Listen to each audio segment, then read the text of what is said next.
دیکھیے پیریڈ کے بعد غسل کرنے میں عورتیں کچھ ایسی غلطیاں کرتی ہیں جس کی وجہ سے وہ پاک ہی نہیں ہوتی ہیں۔ صرف نہانا پاکی کے لیے ضروری نہیں ہے، آپ نے سوچا بس ہم لو پانی ڈال لیں نہا لیں اور بس ہم پاک ہو گئے غسل ہو گیا، نہیں نہیں نہیں نہیں۔ جب آپ خصوصی طور پہ خواتین جب پیریڈ کے بعد غسل کریں تو اس میں کچھ چیزوں کا انہیں بہت زیادہ خیال رکھنا پڑے گا، ورنہ وہ پاک نہیں ہوں گی۔ اگر کوئی سمندر میں کود جائے نا، ندیوں میں نہا لے، ڈوب کے نہا لے، سوئمنگ پول میں نہا لے، لیکن جب تک کہ ان چیزوں کا خیال نہیں رکھے گا جو چیزیں ضروری ہیں، جب تک کہ وہ عورت وہ خاتون پاک نہیں ہو سکتی۔ تو وہ ضروری کیا چیزیں، وہ ضروری آپ تین فرض جو ہیں وہ تو آپ جانتے ہی ہوں گے کہ غسل کے جو تین فرض ہیں، لیکن اس کے علاوہ جو سب سے امپورٹنٹ چیز ہے وہ یہ ہے کہ غسل کے طریقے میں کہ جب کوئی عورت پاکی حاصل کرنے کے لیے یا وہ پیریڈ کے بعد غسل کرے یا وہ ہم بستری کے بعد غسل کریں گی تو اس میں سب سے پہلے وہ اپنے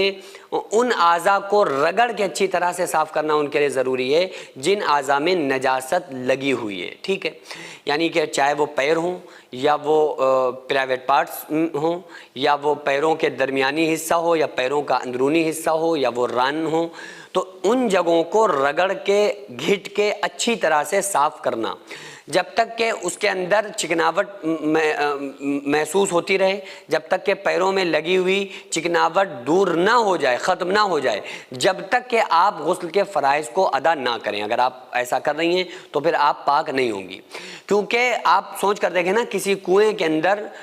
کتا گر جائے یا نجاست گر جائے، اب آپ اس میں سے 40 ڈول پانی تو نکال دیں لیکن نجاست یا کتا نہ نکالیں تو آپ پاک ہوں گے؟ کبھی نہیں ہوں گے، پانی ہی پاک نہیں ہوگا۔ تو اسی طرح سے بس آپ سمجھ لیں کہ جو نجاست لگی ہوئی ہے جسم کے اندر، تو جب تک وہ رگڑ کے اچھی طرح سے گھٹ کر صاف نہیں کی جائے گی، باڈی سے جسم سے دور نہیں کی جائے گی، جب تک کہ آپ کوئی بھی فرض ادا کر لیں، آپ کسی بھی طرح سے پانی بہا لیں، آپ پاک نہیں ہو سکتے۔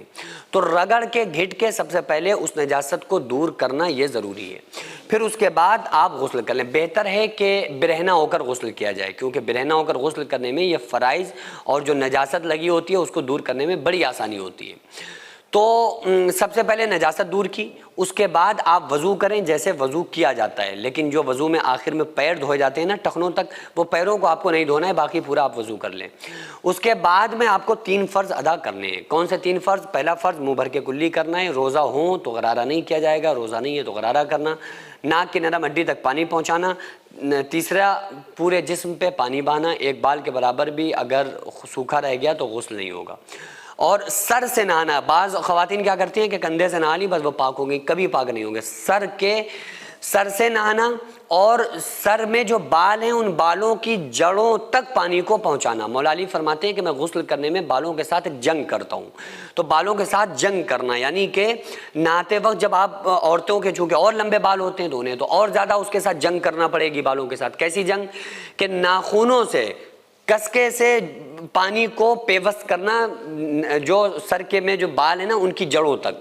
کس کے پہنچانا۔ سر کو جیسے کھجلایا جاتا ہے نا، سر کے اندر کس کے خبر عورتیں کھجلاتی ہیں، تو اس طرح سے ان کو اپنے سر کو غسل کے وقت کھجلانا، اس طرح سے پانی کو جڑوں تک پہنچانا، یہ ضروری ہے، فرض ہے کہ ایک اگر بال کے برابر بھی کہیں پر خشک رہ گیا، سوکھا رہ گیا تو پھر غسل نہیں ہوگا۔ جب غسل نہیں ہوگا تو آپ پاک نہیں ہوں گے، پاک نہیں ہوں گے تو آپ کی نماز بھی قبول نہیں ہوگی۔ سینکڑوں ایسے غریب پریوار جو فاقہ کر کے زندگی گزار رہے ہیں، اور بہت سے ایسے مجبور لوگ جو غربت کی وجہ سے بیماریوں سے جوجھ رہے ہیں اور ان کے پاس علاج کرانے کے لیے بھی پیسے نہیں ہیں، تو ان غریب فیملیز کو ہر مہینے ہماری سوسائٹی راشن دیتی ہے اور ان غریبوں کا فری میں علاج کراتی ہے۔ تو آپ لوگ ہمارے ساتھ مل کر ان بیوہ عورتوں اور یتیم بچوں کا سہارا ضرور بنیں اور ان کے راشن اور دوا علاج کے لیے زیادہ سے زیادہ تعاون کریں، اور یہ ارادہ کریں کہ غریب کے بچوں کو انشاءاللہ بھوکا نہیں سونے دیں گے، اور ہر ہفتے ہر مہینے آپ لوگوں سے جو بھی ہو سکے آپ تعاون ضرور کریں۔ ان کو 10 سال سے جو لوگ بستر پر پڑے ہوئے ہیں انشاءاللہ تعالی ہم سب مل کر ان غریبوں کا علاج بھی کرائیں گے، اور ہر مہینے انشاءاللہ تعالی ان غریبوں کو ہم راشن پہنچائیں گے۔ یہ سوسائٹی کا اکاؤنٹ نمبر ہے اور یہ اسکینر ہے، آپ لوگ اس اکاؤنٹ پر یا اس اسکینر کے ذریعے آپ غریب فیملیز کی ہیلپ کر سکتے ہیں۔